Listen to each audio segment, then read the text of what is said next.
안녕하세요. 소영 목사가 들려주는 신앙의 집을 바르게 짓는 사람들의 교회 신집사 교회에 오신 것을 환영합니다.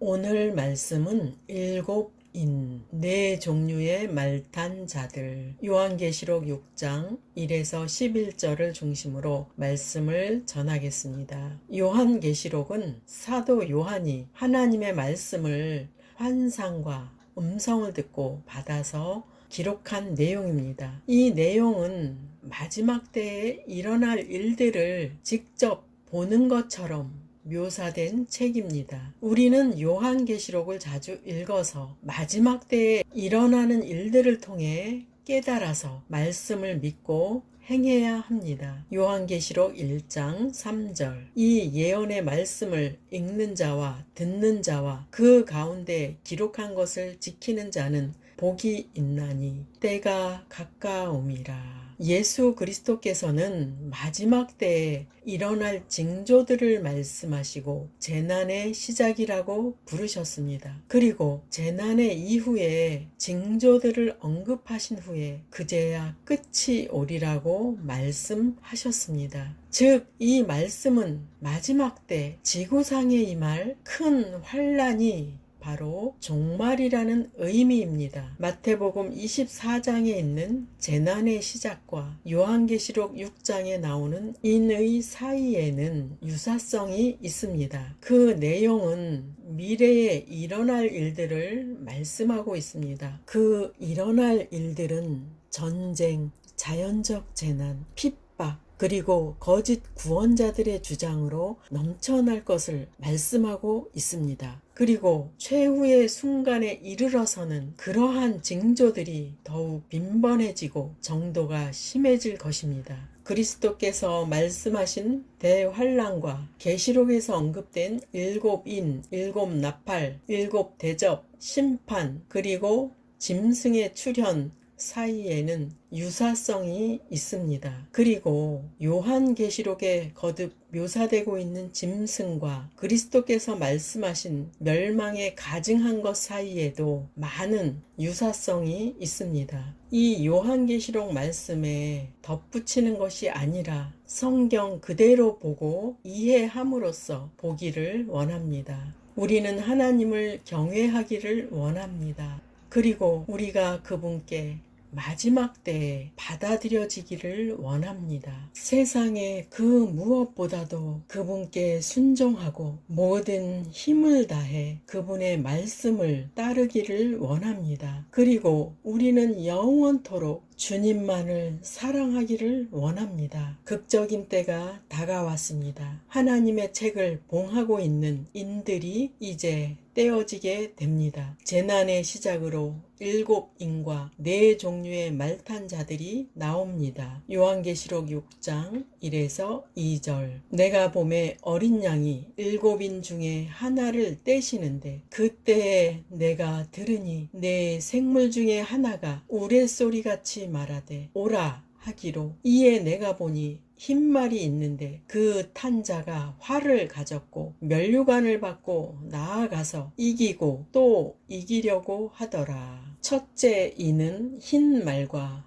그 탄자가 우레소리처럼 나타나는 것입니다. 이 말탄자는 누구일까요? 대부분의 주석가들은 흰말 탄자가 두 사람 중 하나라고 결론을 내리고 있습니다. 1번 그는 승리하시는 그리스도 자신이나 승리를 거둔 복음의 선포를 상징한다고 보는 견해가 있습니다. 그러나 다른 이들이 주장하기를 그리스도가 천상의 피조물들의 명령을 받을 수가 없다고 합니다. 그러므로 그는 그리스도일 수가 없다는 것입니다. 2번 두 번째 중요한 견해는 그 흰말을 탄 자는 적그리스도라는 것입니다. 첫째, 그는 속이는 자입니다. 그러므로 그는 흰색을 띠고서 나타납니다. 이 말 탄 자는 활을 가지고 있습니다. 그리스도께서는 전혀 활을 갖고 계시지 않습니다. 전쟁을 위한 어떤 무기도 그분과 관련이 될 수 없습니다. 둘째, 흰말 탄 자가 쓰고 있는 면류관은 계시록 19장에 나오는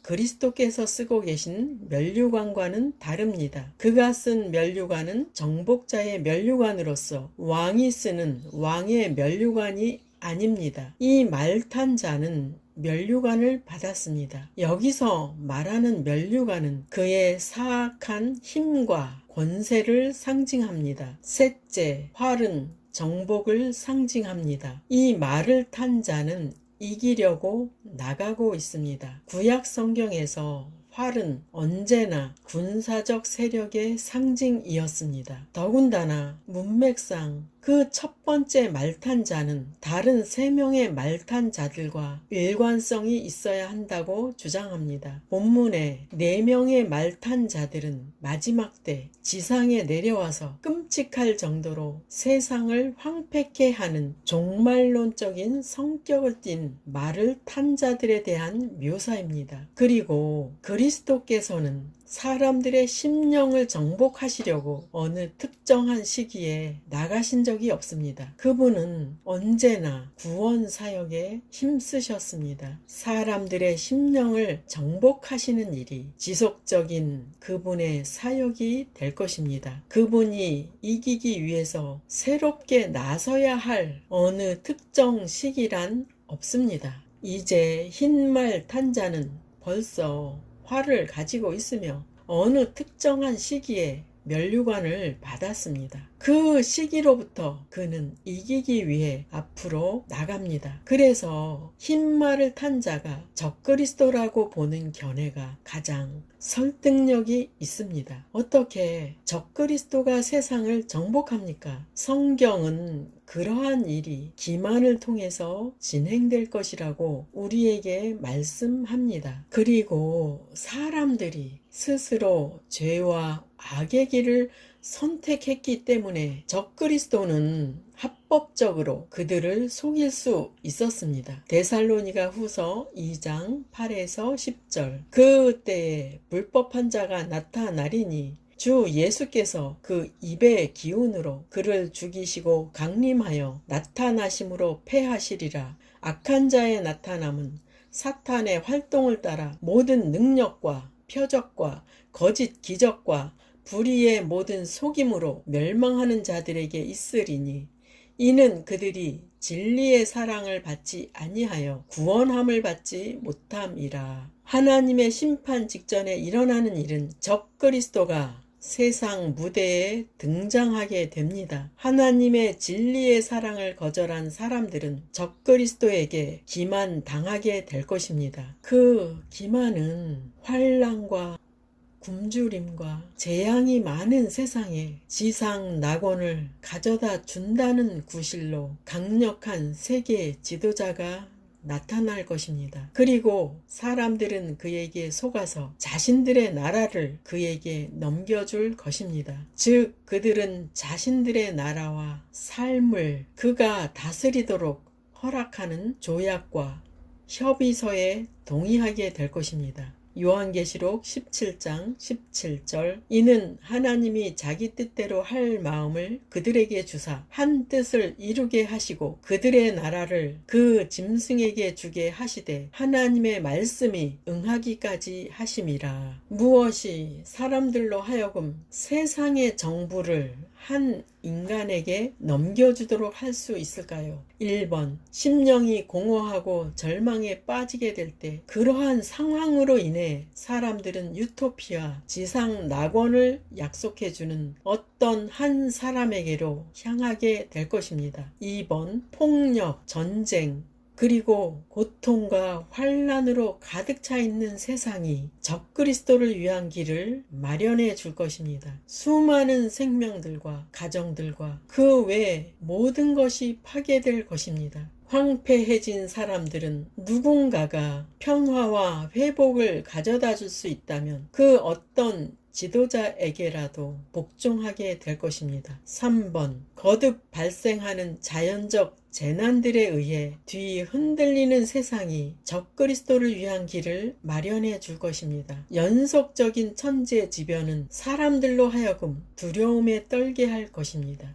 두려움에 사로잡힌 나머지 사람들은 경제적인 도움과 의료상의 원조를 약속해주고 제공해줄 수 있는 세계 지도자에게로 향하게 될 것입니다. 4번, 종교적으로 분열되어 있는 세상이 적 그리스도를 위한 길을 마련해 줄 것입니다. 극심한 종교적 박해와 끔찍한 배교와 배반 행위가 온 세상에 만연할 것입니다. 마지막 때에 가서는 종교 안에서 가족 사이에서 이웃 간의 분열이 나타날 것입니다. 이로 인해서 사람들은 종교와 종교들 사이에 화평을 줄 수 있는 쪽으로 도움을 구하게 되는 것입니다. 5번, 거짓 종교와 거짓 선지자들로 가득 차 있는 세상이 적그리스도를 위한 길을 마련해 줄 것입니다. 거짓 종교는 환난으로 인해서 실제적인 것을 갈구하도록 만들 것입니다.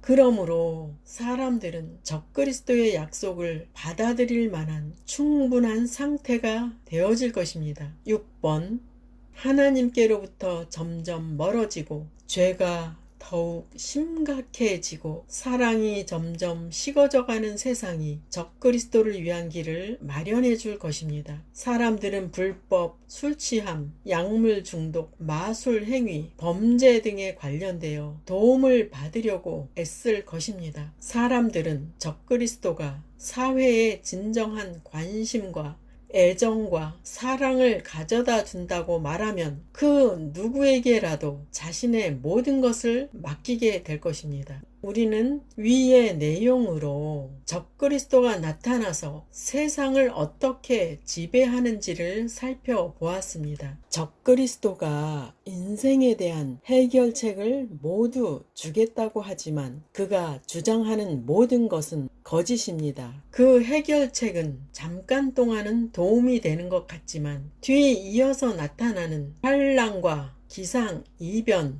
또는 기근으로 인해 온 세상은 어려움에 처하여서 적 그리스도도 해결할 수 없는 속수무책이 될 것입니다. 요한계시록 6장 3에서 4절, 둘째 인을 떼실 때에 내가 들으니 둘째 생물이 말하되 오라 하니 이에 다른 붉은 말이 나오더라. 그 탄 자가 허락을 받아 땅에서 화평을 제하여 버리며 서로 죽이게 하고 또 큰 칼을 받았더라. 둘째 이는 붉은 말과 그 탄자가 우레소리처럼 나타납니다. 이 말탄 자는 누구입니까? 그는 땅에서 화평을 제함으로써 사람들로 하여금 서로 죽이도록 하는 권세를 지닌 자입니다. 그는 인종 간에, 계층 간에, 이웃 간에, 노사 간에, 부부 간에, 그리고 나라 간에 분열을 일으키는 자입니다. 그는 자신이 할 수 있는 한 모든 인간 관계를 파괴하는 자입니다. 그렇다면 이 붉은 말 탄 자가 하는 일은 무엇일까요? 말세에는 악행과 원통함을 풀지 아니하는 끔찍한 시대가 될 것입니다. 말세에는 전쟁들과 전쟁들에 대한 소문으로 가득한 끔찍한 시대가 될 것입니다. 붉은 말의 배후에는 마귀가 있습니다. 요한계시록 12장 3절, 하늘에 또 다른 이적이 보이니 보라, 한 큰 붉은 용이 있어 머리가 7이요 뿔이 10이라. 그 여러 머리에는 7 왕관이 있는데 마귀는 큰 붉은 용으로 불립니다. 마귀는 처음부터 살인한 자요 대단한 거짓말쟁이요 속이는 자였습니다. 땅에서 마귀의 최고 대표자인 적 그리스도는 대량 학살자가 될 것이며 하나님의 사람들과 자기에게 반대하는 모든 사람들에게 무력을 사용할 것입니다. 이것은 그가 세상 사람들을 그의 정부에 예속시키는 한 가지 방법입니다. 여기서 붉은 말을 탄 자는 누구일까요? 붉은 말은 적그리스도인 그의 정부가 세상에 조성해 놓은 평화가 없는 상태를 의미할 것입니다. 적그리스도와 그의 정부가 인류 역사의 무대 전면에 등장하게 되면 그는 잠깐은 평화와 안정을 가져올 것입니다. 그러나 그 이후에는 평화적으로 행동하는 것을 멈출 것입니다. 즉 그와 그의 정부는 세상의 평화를 무차별적으로 무너뜨릴 것입니다. 이것이 바로 그리스도께서 예언하신 마지막 때, 즉 대환란 직전에 일어나는 일입니다. 요한계시록 6장 5에서 6절. 셋째 인을 떼실 때에 내가 들으니 셋째 생물이 말하되 오라 하기로, 내가 보니 검은 말이 나오는데 그 탄 자가 손에 저울을 가졌더라. 내가 네 생물 사이로부터 나는 듯한 음성을 들으니 이르되 한 데나리온의 밀 한 대요 한 데나리온의 보리 석 대로다. 또 감람류와 포도주는 해치지 말라 하더라. 셋째 이는 검은 말과 그 탄 자가 우레소리처럼 나타납니다. 이 말 탄 자 역시 적그리스도와 경제와 식량의 분배를 통제하는 그의 권세인 것으로 보입니다.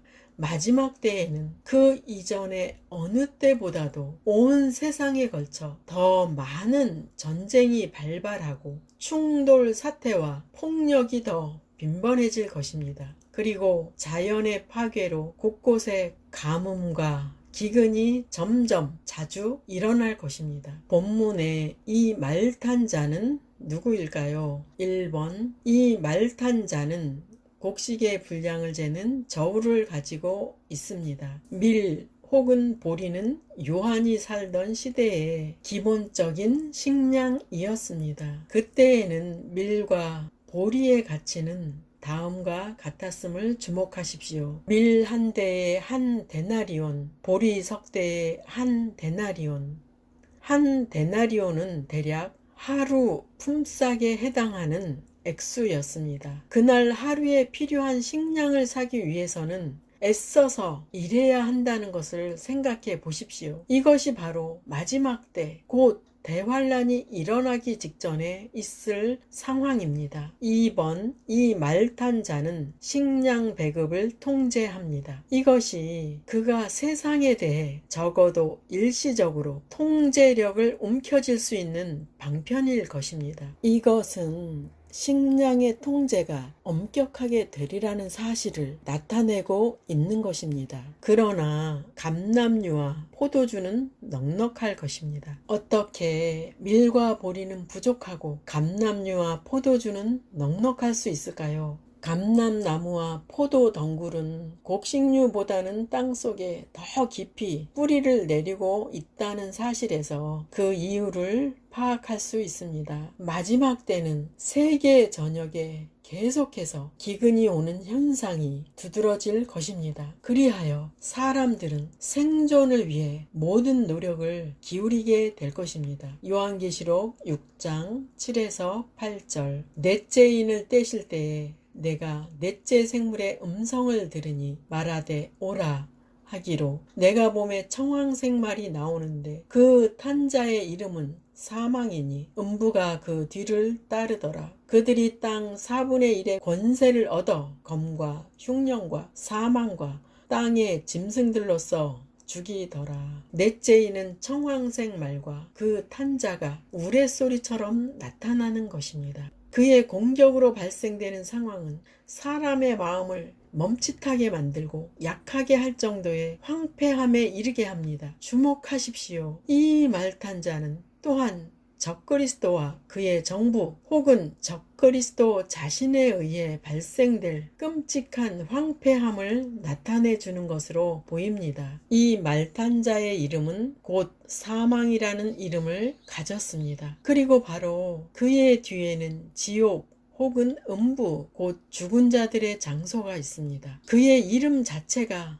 어떤 가공할 만한 황폐함이 이 땅에 전개된다는 사실을 말해주고 있습니다. 2번, 이 말탄 자는 믿기 어려울 정도의 고통과 괴로움을 끼칠 세력을 부여받았습니다. 그는 혼자서 땅 4분의 1의 사람들을 죽이는 데 대한 책임을 지고 있습니다. 어떻게 인류의 4분의 1을 한 번에 죽일 수 있단 말입니까? 오늘날 인구수에 비추어 말한다면 대략 20억 정도가 될 것입니다. 여기에는 4가지 방법이 있다고 말씀합니다. 첫째, 전쟁 무기가 그 많은 사람들을 죽이는데 사용될 수 있습니다. 둘째, 굶주림과 기아로 인해 수많은 사람들이 죽을 수 있습니다. 셋째, 유행병으로 인하여 그 정도로 많은 사람들이 죽어갈 수 있습니다. 이것은 우리가 코로나19로 이미 경험을 하였습니다. 넷째, 사나운 야수들로 인해 많은 사람들이 죽어갈 수 있습니다. 산짐승들도 먹을 것이 없어서 사람들을 공격할 수 있다는 말입니다. 그리고 야수 같은 마음을 가진 소수의 사람들로 인해 많은 사람들이 굶주리고 비정상적인 상태에 처해서 죽임을 당할 수 있습니다. 지금까지 전한 4명의 말탄 자들과 결부된 사건들이 아무리 끔찍하다 할지라도 그것은 지구상에 일어날 최악의 심판 상황은 아니라는 것입니다. 지금까지의 내용은 세상의 기근과 세상에 나타나는 여러 가지 환란으로 인해 적그리스도의 권세가 이기는 것처럼 보였을 것입니다. 환란 가운데서도 성도들은 믿음과 예수님의 사랑을 저버리지 않음으로써 적그리스도에게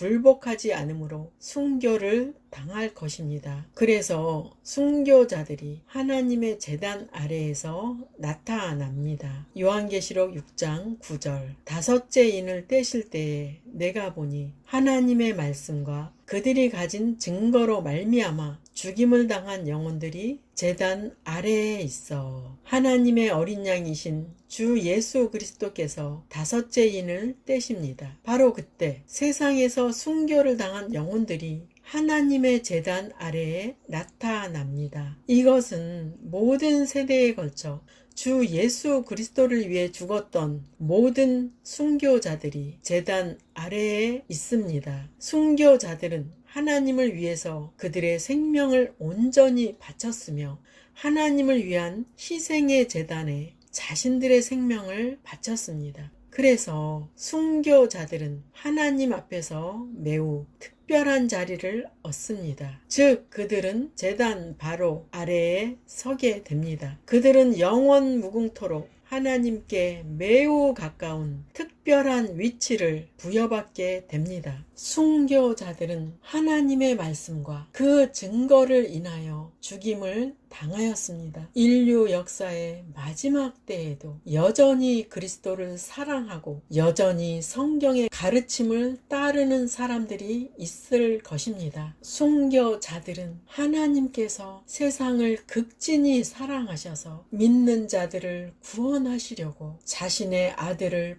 보내셨다는 사실을 믿는 자들입니다. 요한계시록 6장 10절, 큰 소리로 불러 이르되 거룩하고 참되신 대주제여, 땅에 거하는 자들을 심판하여 우리 피를 갚아주지 아니하시기를 어느 때까지 하시려 하나이까 하니. 죽임을 당한 순교자들이 공의의 심판을 큰 소리로 구합니다. 1번, 그들은 하나님을 거룩하고 참되신 대주제로 부르고 있습니다. 여기서 사용된 주라는 말은 주인 혹은 주권자를 의미합니다. 하나님은 최고의 주인이시오 우주의 주권자이십니다. 하나님께서는 우주 안에서 일어나는 온갖 악행과 삼위일체이신 하나님을 영접하지 않고 오히려 적그리스도를 따른 것을 다 보시고 계십니다. 그 악행에 대한 심판을 행하신다는 것을 요한계시록에서는 명백히 말씀하고 있습니다. 순교자들의 생명과 그들을 박해하는 사람들의 생명도 다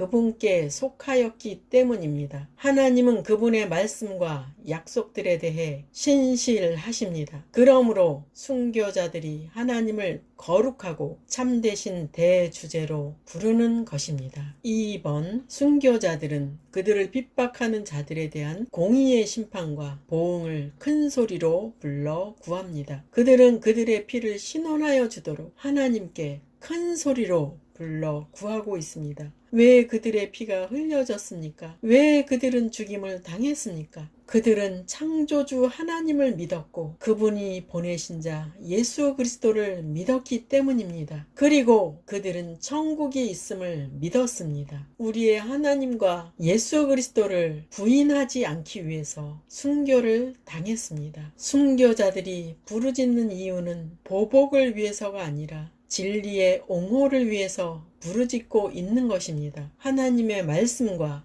그분의 아들 주 예수 그리스도께 대한 불법을 그치도록 부르짖는 것입니다. 지금도 주 예수께서 초청하십니다. 그분이 주시는 진리의 사랑을 받아들이지 않는다면 그 결과는 하나님의 심판을 받게 될 것입니다. 요한계시록 6장 11절 각각 그들에게 흰 두루마기를 주시며 이르시되 아직 잠시 동안 쉬되 그들의 동무 종들과 형제들도 자기처럼 죽임을 당하여 그 수가 차기까지 하라 하시더라. 1번 순교자들은 하늘에서 쉬고 있다고 말씀합니다. 흰 두루마기는 순결함과 의를 대변합니다. 믿는 자들은 예수 그리스도의 피로 말미암아 순결하고 의롭게 되었습니다. 순교자들은 모든 믿는 자들이 장차 입을 예복 곧 예수 그리스도의 의의 흰 두루마기를 입고 있습니다. 죽임을 당한 순교자들은 공의의 심판에 대해 확신합니다. 그들은 모든 싸움에서 벗어나 그리스도의 평강 안에서 쉬고 있습니다. 그들은 땅 위에서 있던 모든 고된 일에서 벗어나 쉬고 있습니다. 그들은 사악한 자들과 삶의 모든 시련과 유혹에서 벗어나서 쉬고 있습니다. 그들은 새로운 삶의 완전함 속에서 곧 예수 그리스도의 의 안에서 쉬고 있습니다. 2번 주께서 순교자들에게 하시는 말씀을 주목하십시오. 세상의 종말이 오기까지 아직 잠시 동안 시간이 있을 것입니다. 문제가 되는 것은 종말이 오느냐 오지 않느냐가 아닙니다. 종말은 오게 되어 있습니다. 다만 아직 그 때가 되지 않았을 따름입니다. 세상에 증거해야 할 것이 아직 남아 있습니다. 예수 그리스도의 이름이 세상에 아직 충분히 증거되지 않았습니다. 그리고 어떤 믿는 자들은 그리스도의 이름을 위하여 여전히 순교를 당하게 되어 있습니다. 하늘나라의 순교자들을 위한 자리가 아직 차지 않았습니다. 많은 믿는 자들이 그리스도의 구원을 증거하다가 죽임을 당할 것입니다. 종말이 오기 전에 더 많은 믿는 자들이 그리스도를 증거하기 위하여 죽어갈 것입니다. 이 얼마나 우리에게 강력한 도전을 주는 말씀입니까? 하나님을 위하여 불 속에도 들어가고 예수 그리스도를 증거한다는 사실이 말입니다. 우리는 두려워해서는 안 됩니다. 심지어 그분을 위하여 그리고 영원한 구원을 위해 죽어야 한다고 할지라도 기꺼이 그분을 증거해야 합니다. 디모데후서 1장 8절 그러므로 너는 내가 우리 주를 증언함과 또는 주를 위하여 갇힌 자 된 나를 부끄러워하지 말고 오직 하나님의 능력을 따라 복음과 함께 고난을 받으라. 예수님의 제자들도 이 길을 갔습니다. 배신한 가룟 유다 외에는 모두 예수님의 가신 길을 따라갔습니다. 이 세상은 영원하지 않습니다. 그리고 사람은 영원히 살지 못합니다. 영생을 선물로 받은 자들은 죽음을 통하여 하나님 앞에 가게 될 것입니다. 그리고 그동안의 환난, 핍박, 눈물은 천국에서 보상을 받게 될 것입니다. 이 말씀을 들은 모든 분들이여 이 세상에서 찾아오는 적그리스도의 유혹을 물리치시고 하나님의 능력을 힘입어서 승리하시기 바랍니다. 천국에 올라갈 때까지 천국을 향한 여정을 멈추지 마시고 계속 직진하시기를 예수 이름으로 축원합니다. 마지막 시대를 살아가는 하나님의 백성 여러분, 교회는 다니지만 예수님을 그리스도로 믿지 않는 여러분, 하나님에 대해서 예수님에 대해서 잘 모르시는 여러분, 가나안 성도 여러분, 우리 함께 성경에 근거해서 성령의 능력으로 신앙의 집을 말씀대로 바르게 건축하도록 합시다. 누구나 유튜브에서 신집사 교회를 구독하심으로 신집사 교회 사역에 동참할 수 있습니다. 신집사 교회를 통해 영상으로 선교하는데 동참하기를 원하시는 분들과 함께 연합하기를 원합니다.